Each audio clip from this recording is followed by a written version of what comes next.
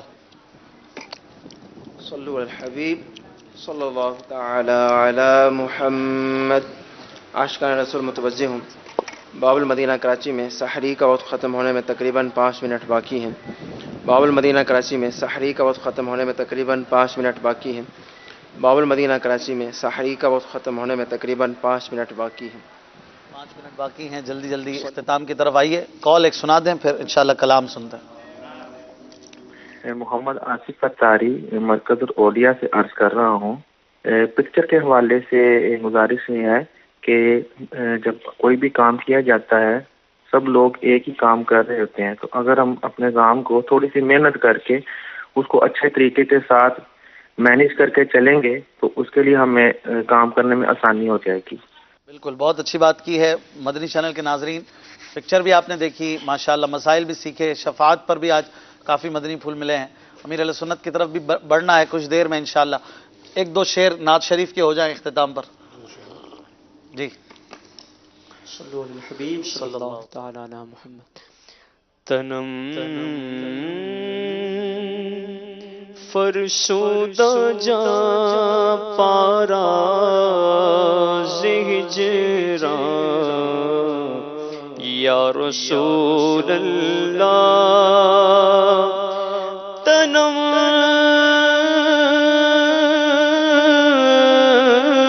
فرسودہ جا پارا زہجرا یا رسول اللہ. دلم پژمردہ آوارا زیسیاں یا رسول اللہ. چوسوئے من گزر آری منے مسکی زناداری فدائے نقش نالینت کنم جان یا رسول اللہ. ذکر دا خیش حیران سیاہ شد روز عصیان پشیمان پشیمان پشیمان یا رسول اللہ. جو بازو شفاعت را کشائی بر گنہگارا مکن محروم جامیرا درا یا رسول اللہ. دلم پژمردہ وارا زیسیاں یا رسول اللہ. سبحان اللہ، کیا بات ہے. انشاءاللہ آپ سے ہماری ملاقات ہوگی کل. آئیے امیر علیہ سنت کی بارگاہ میں چلتے ہیں.